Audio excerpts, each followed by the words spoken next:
दोस्तों, आज हम लोग बनकेवरा भाग 1 में पद भाग करने जा रहे हैं, जिसमें एक कविता मनमोहनी पढ़ेंगे। मनमोहनी जो है वह बहुत ही सुंदर है, जिसमें नारी की सुंदरता को वर्णन किया गया है और यह चित्रात्मक रूप से प्रस्तुत किया गया है, जिसमें प्रतीकात्मक रूप से यह राधा को प्रदर्शित करता है। तो चलिए दोस्तों, यह कविता को हम लोग पढ़ते हैं। यह बहुत ही सुंदर व मोहक कविता है, जिसमें कवि जी नारी के बारे में ऐसी सुंदर चित्रण किए हैं कि लगता है वह देवी की मूर्त हम लोग के सामने है, ऐसा हम लोग को प्रतीत होगा। तो इस कविता को हम लोग देखते हैं। कविता है मनमोहनी, जिसको कृपाल नारायण तिवारी जी ने लिखा है। कृपाल नारायण तिवारी के द्वारा ऐसी सुंदरता से यह कविता पेश किया गया है, जो कि जीवंत लगता है, एकदम ज्वलंत लगता है। यह कविता लगता है कि यह अपने पास की घटना है। तो चलिए दोस्तों, और एक बात यहाँ पे देख लीजिए कि यह जो कविता है वह किस राग में लिखी हुई है। तो यह है लूझरी में है दोस्तों। लूझर बोल रहा है, लूझरी होता है, तो यह किस राग में है? लूझरी राग में है। इसे आप लोग याद रखिएगा। अब हम लोग कविता एक बार रीड करते हैं, फिर उसका शब्दार्थ देखेंगे।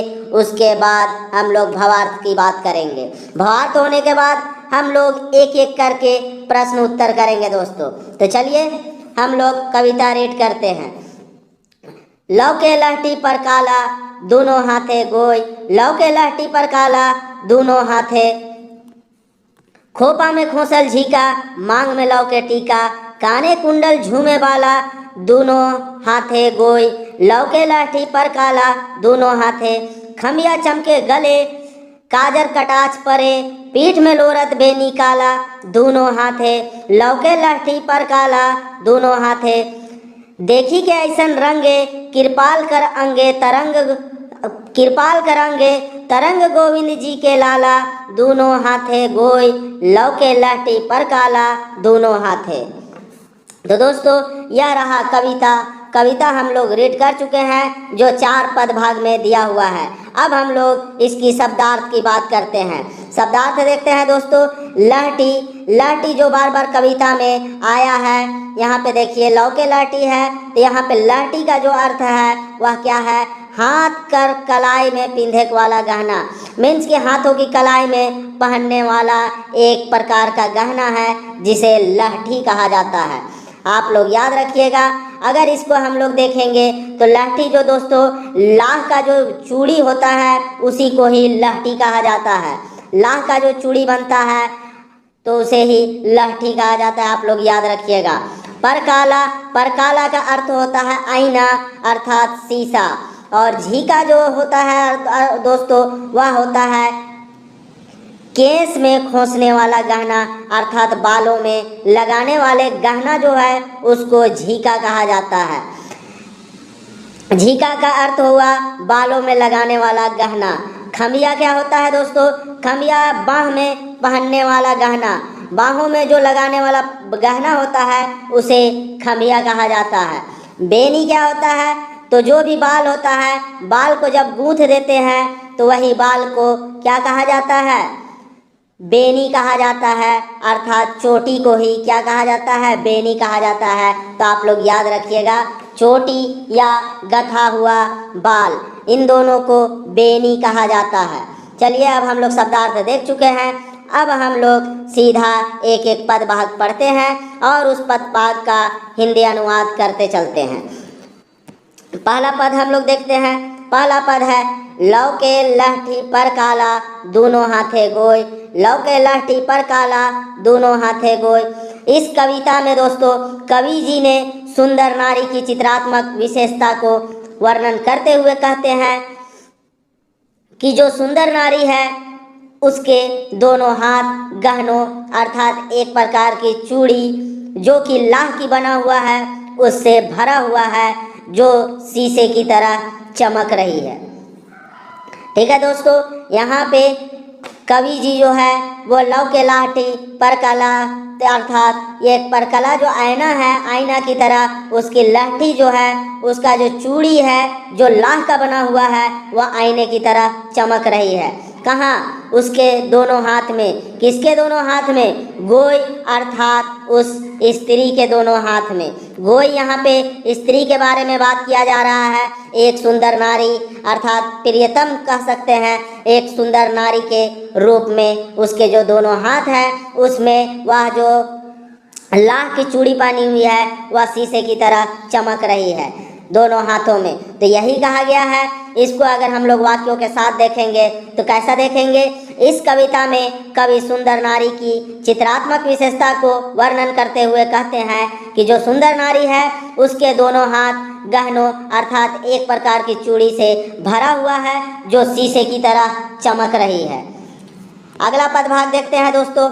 खोपा में खोसल झीका, मांग में लौके टीका, काने कुंडल झूमे बाला, दोनों हाथे गोय, लौके लहटी पर काला, दोनों हाथे। यहाँ पे जो खोपा है अर्थात बाल को जो बिना गूंथे हुए अगर उसको खोस दिया जाता है तो उसे खोपा कहा जाता है। और उस खोपा में क्या खोसा हुआ है, क्या लगाया हुआ है? तो उसमें झीका लगाया हुआ है, बाल में लगाने वाला एक गहना।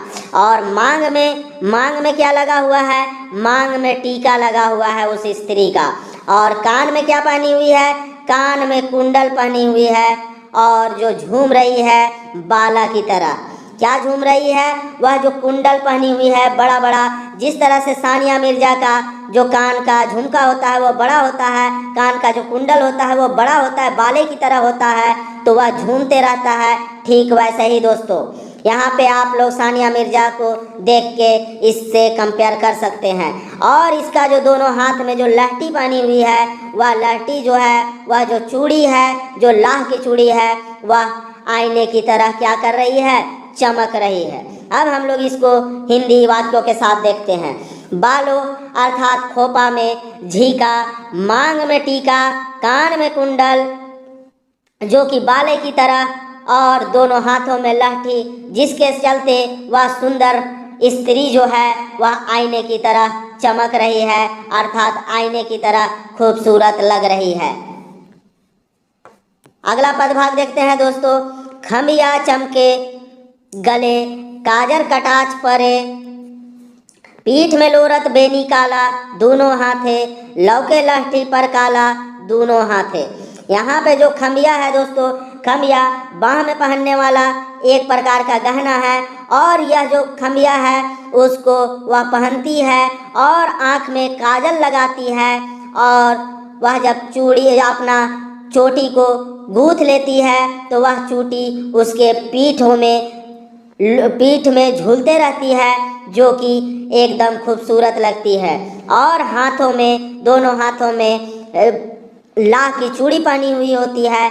इस देवी की मूरत को देखने से एकदम खूबसूरत प्रतीत होती है, बिल्कुल आईने की तरह। चलिए दोस्तों अब हम लोग हिंदी वाक्य में देखते हैं। बाह में लगी खमिया अर्थात गहना, गले में माला, यहाँ पे गले में बोला गया है तो गले में माला भी पहन रही है, आंखों में काजल भी लगाई है, पीठ में डोलती हुई चोटी तथा हाथों के श्रृंगार से मानो वह मूरत की देवी लग रही है। मूरत की देवी अर्थात खूबसूरत प्रतीत हो रही है। अगला पदभाग देखते हैं दोस्तों, चौथा पदभाग, और यह मनमोहनी कविता का यह लास्ट पद है। देखी के ऐसन रंगे, कृपाल कर अंगे, तरंग गोविंद जी के लाला, दोनों हाथे गोय, लौके लहटी पर काला, दोनों हाथे गोय। तो यहाँ पे दोस्तों जो कवि जी हैं वह ऐसी सुंदर स्त्री को देखते हैं, उसके रंग को देखते हैं, उसकी साज श्रृंगार को देखते हैं, तो उसमें उसके अंग अंग में क्या होता है? तरंग दौड़ने लगता है। गोविंद जी के लाला जिस तरह से कन्हैया तैयार होते हैं, कन्हैया को जिस तरह से कन्हैया भी है, श्री कृष्ण जी है, वह भी कुछ इसी तरह के तैयार रहते थे, इसी तरह के साजो श्रृंगार में लदे हुए होते हैं। और जो यहाँ पे स्त्री के बारे में, लेकिन इस स्त्री का कंपेयर जो किया गया है वह गोविंद जी की लाला अर्थात श्री कृष्ण से किया गया है, लेकिन श्री कृष्ण से तुलना किया गया है, लेकिन यह किसकी तुलना की गई है? और यह जो प्रतीकात्मक रूप से जो इस स्त्री का वर्णन किया गया है वह प्रतीकात्मक रूप से श्री राधा का वर्णन है। और राधा जी की खूबसूरती के बारे में किससे तुलना की गई है? श्री कृष्ण से। गोविंद जी का लाला अर्थात श्री कृष्ण। दोयों हाथे गोय और उसके दोनों हाथ में क्या है, लौके लाठी पर काला। जो वहाँ पे चूड़ी पहनी हुई है लाह की, वह क्या हो रही है, लवक रही है अर्थात चमक रही है। किसमें, दोनों हाथों में। अब इसको हम लोग देखते हैं वाक्य के साथ। स्त्री के ऐसे रूप को देख के कवि कहते हैं कि उसके अंग अंग में तरंग दौड़ जाती है जब वह दोनों हाथों को लहराती है गहनों, और तो उनके गहनों की चमक से आईने की तरह, उनके गहनों की चमक आईने की तरह प्रतीत होती है। तो चलिए दोस्तों, इस तरह से हम लोग पूरी तरह से इस कविता का हिंदी अनुवाद देख चुके हैं। अब हम लोग इससे संबंधित प्रश्न उत्तर करते हैं। पहला प्रश्न दोस्तों, मनमोहनी कविता कौन राग में लिखल गेलक है। जो मनमोहनी कविता है वह किस राग में है, आपको बताना है। किस राग में है, कौन सा कविता, मनमोहनी कविता, आपको बताना है। पहला ऑप्शन है जनी झूमर, दूसरा है फगुआ, तीसरा है लुझरी और चौथा है उदासी। तो दोस्तों, यह जो मनमोहनी कविता है वह लुझरी राग में लिखी गई है, जो कि किसके द्वारा लिखी गई है, कृपाल नारायण तिवारी के द्वारा लुझरी राग में लिखी गई एक बेहतरीन कविता है, जिसमें नारी की सुंदरता का चित्रात्मक वर्णन किया गया है। अगला प्रश्न देखते हैं दोस्तों, मनमोहनी कविता केकर रचना है के। मनमोहनी कविता जो है वह किसकी रचना है। पहला है जय गोविंद मिश्रा, दूसरा है कृपाल नारायण तिवारी, तीसरा है अर्जुन भगत और चौथा है शकुंतला मिश्रा। तो दोस्तों, यह जो मनमोहनी कविता है वह कृपाल नारायण तिवारी जी के द्वारा लिखी गई है लुझरी राग में। तो आप लोग याद रख कर लीजिए, आप लोगों को हर हाल में कवि याद रखना है दोस्तों। कवि एकदम रट जाइए और कोई चारा नहीं है, नहीं तो बाद में पछतावा होगा कि हम सर बार बार बोल रहे थे फिर भी हम क्यों नहीं रटे। इसलिए अभी वक्त है, आप लोग एग्जाम से पहले कवि रट जाइए। अगला प्रश्न देखते हैं, मनमोहनी कविता में कै गो पद देवला है। जो मनमोहनी कविता है उसमें कितना पद है, आपको पदों की संख्या बतानी है। पहला ऑप्शन है 3 गो, दूसरा ऑप्शन है 4 गो, तीसरा ऑप्शन है 5 गो और चौथा ऑप्शन है 6 गो। तो दोस्तों, जो मनमोहनी कविता है उसमें टोटल 4 पद दिया हुआ है। तो पदों की संख्या कितनी है, पदों की संख्या 4 है। इस प्रश्न का सही उत्तर होगा ऑप्शन बी। अगला प्रश्न देखते हैं, परकाला माने का होवेला। परकाला का अर्थ बताना है दोस्तों, क्योंकि शब्दार्थ में दिया हुआ है और शब्दार्थ से भी प्रश्न रह सकता है, तो इसलिए आपको बताना है। परकाला का अर्थ बताइए। पहला ऑप्शन है गहना, दूसरा टीका, तीसरा चोटी और चौथा आईना। तो दोस्तों, परकाला का जो अर्थ होता है वह आईना होता है, आप लोग याद कर लीजिए। नेक्स्ट प्रश्न देखते हैं, खोपा में का खोसल गेलक रहे। खोपा में क्या लगाया हुआ गया था, क्या लगाया गया था आपको बताना है। किसमें, खोपा में। खोसल का अर्थ दोस्तों लगाना। तो जो बाल है, बाल को जो जूड़ा बना लेती है, तो उस जूड़ा में क्या लगाया हुआ था आपको बताना है। पहला ककई, ककई अर्थात कंघी का एक छोटा रूप होता है, कत्था जो बोला जाता है वही है। दूसरा ऑप्शन है झीका, तीसरा है लहटी, लहटी और चौथा है डंडा। तो डंडा तो नहीं लगाया गया था दोस्तों, और लहठी जो है वह हाथों में पहनने वाला है, और ककई जो है वह दूसरी कविता में है, उसको बालों में ककई को लगाया गया था, इस कविता में नहीं लगाया गया था। तो यह भी नहीं होगा, यह भी नहीं होगा। अब मेरे पास एक ही ऑप्शन बच रहा है दोस्तों, झीका। तो बाल में क्या लगाया गया था खोपा में, तो खोपा में झीका खोसा गया था, अर्थात झीका लगाया गया था। इस प्रश्न का सही उत्तर ऑप्शन बी। अगला प्रश्न देखते हैं, सुंदर नारी कर गत्तर में का लोरत रहे, अर्थात क्या हिलते डोलते रह रहा था। क्या हिल रहा था आपको बताना है। यहाँ लोरत का अर्थ हुआ दोस्तों हिलना डुलना। पहला ऑप्शन है बेनी, दूसरा ऑप्शन है घूघा अर्थात चुनरी, तीसरा ऑप्शन है खोपा अर्थात बालों का जूड़ा और चौथा ऑप्शन है झीका अर्थात खोपा में लगाने वाला एक गहना। तो दोस्तों, जो उसके पीठ में, गत्तर का अर्थ हुआ दोस्तों पीठ, उसके जो पीठ है सुंदर नारी का, उसमें बेनी क्या हो रहा था, झूल रहा था, अर्थात उनकी बालों की जो चोटी थी, जो गुथी हुई थी, वह झूल रही थी उनकी पीठों तक, जो कि बिल्कुल ही काली थी और लंबे लंबे थी। अगला प्रश्न देखते हैं, खम्बिया कहाँ पिंधल जाएला। खम्बिया जो है वह कहाँ पहना जाता है, आपको बताना है। पहला ऑप्शन है बाहीं में अर्थात बाह में, दूसरा ऑप्शन है गोड़ में अर्थात पैर में, तीसरा ऑप्शन है मूड़ में अर्थात सिर में, और चौथा ऑप्शन है ऊर में अर्थात छाती में। तो बताइए दोस्तों, कहाँ पहना जाता है? जो खम्बिया जो है वह बाह में पहनने वाला एक गहना है। कहाँ पहनने वाला दोस्तों? बाह में पहनने वाला। एकदम आप लोग याद कर लीजिए। अगला प्रश्न देखते हैं, कुंडल कहाँ पिंधल जाएला। जो कुंडल है वह कहाँ पहना जाता है? दोस्तों, कुंडल का हम किससे कंपेयर किए थे? सानिया मिर्जा से। और सानिया मिर्जा को उसके कुंडल के वजह से याद किया जाता है, उसका नाम लिया जाता है। तो वह कुंडल उसका कानों में पहना जाता है। तो आप यहाँ से लिंक लगा के इसे याद कर सकते हैं। इस प्रश्न का सही उत्तर होगा ऑप्शन सी, कान में। अगला प्रश्न देखते हैं, मांग में का लौकत रहे। मांग में क्या चमक रही थी, आपको बताना है। मांग में चमकने वाले गहना का नाम बताना है आपको। पहला ऑप्शन है खोपा, दूसरा ऑप्शन है टीका, तीसरा ऑप्शन है कुंडल, और चौथा ऑप्शन है खम्बिया। तो दोस्तों, मांग में क्या लगाई हुई थी? मांग में टीका लगाई हुई थी। इस प्रश्न का सही उत्तर होगा ऑप्शन बी। बेनी माने का होवेला। अगला प्रश्न, बेनी में का अर्थ आपको बताना है।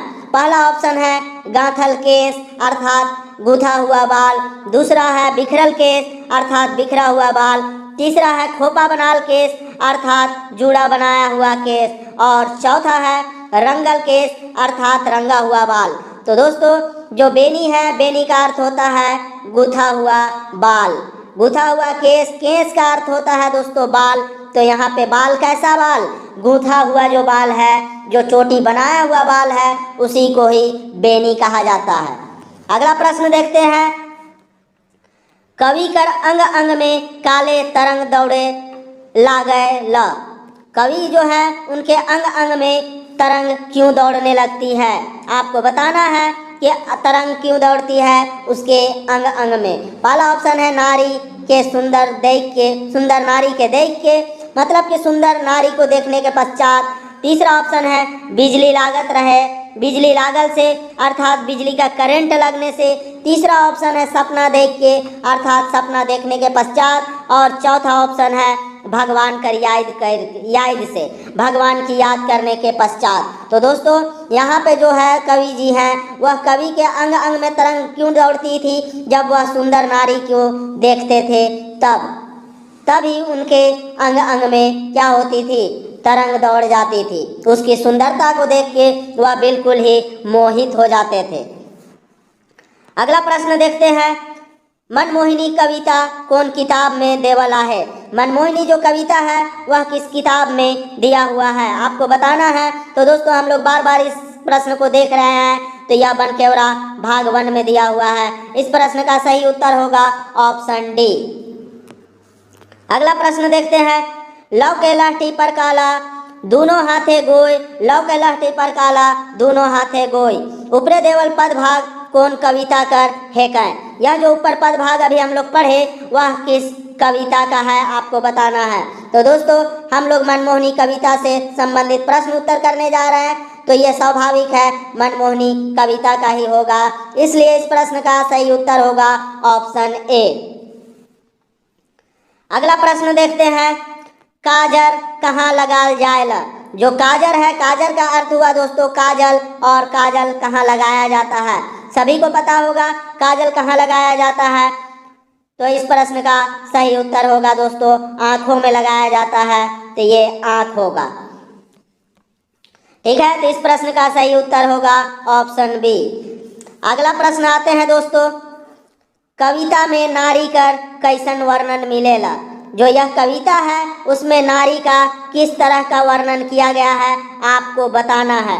पहला ऑप्शन है चित्रात्मक, दूसरा ऑप्शन है प्राकृतिक, और तीसरा ऑप्शन है प्रतीकात्मक, और चौथा है कोई नहीं। तो दोस्तों इस प्रश्न का उत्तर मैं नहीं बता रहा हूँ, ये इसका उत्तर आप लोग कमेंट सेक्शन में जरूर बताएं, जरूर आप लोग कमेंट में बताएं। अगर गलत होगा तो मैं इसका आंसर आप लोगों को बताऊंगा, लेकिन मैं जब कविता पढ़ा रहा था हिंदी अनुवाद तो उस वक्त मैं इसकी चर्चा कर चुका हूँ, तो इसलिए आप लोग बताइए कमेंट करके, फिर मैं इसका आंसर बताऊंगा। अगला प्रश्न देखते हैं। ईसन सुंदर नारी कर वर्णन प्रतीकात्मक रूप से के कर ले होले है। जो इस तरह के सुंदर नारी का वर्णन इस कविता में किया गया है वह किसके लिए किया गया है, किसको सामने रख के किया गया है, उसके बारे में आपको बताना है। पहला ऑप्शन है सीता माँ के लिए, दूसरा ऑप्शन है राधा के लिए, और तीसरा ऑप्शन है कवित्री के लिए, और चौथा ऑप्शन है सरस्वती माँ के लिए। तो दोस्तों इसमें जो प्रतीकात्मक रूप है वह राधा के लिए है। राधा को प्रतीकात्मक रूप से सामने रख के उसके लिए यह वर्णन किया गया है, तो आप लोग याद रखिएगा। लेकिन ऊपर वाला प्रश्न आप लोग जरूर से जरूर कमेंट करके बताइएगा। और दोस्तों वीडियो कैसा लगा आप लोग कमेंट करके जरूर बताएं। और दोस्तों आप लोग एक चीज़ नहीं कर रहे हैं, मेरा इतना कहने के बावजूद भी आप लोग मेरा एक भी हेल्प नहीं कर रहे हैं, वीडियो को आप लोग शेयर नहीं कर रहे हैं और ना ही लाइक कर रहे हैं। तो दोस्तों आप लोग वीडियो को ज़्यादा से ज़्यादा लाइक कीजिए और ज़्यादा से ज़्यादा लोगों तक शेयर भी कीजिए, जिससे कि मैं आप लोगों के लिए और भी अच्छे तरीके से कंटेंट ला सकूं, जिससे कि एग्ज़ाम में आप लोगों को क्या प्रॉफिट मिले। वीडियो में अंत तक बने रहने के लिए दोस्तों आप लोगों का धन्यवाद।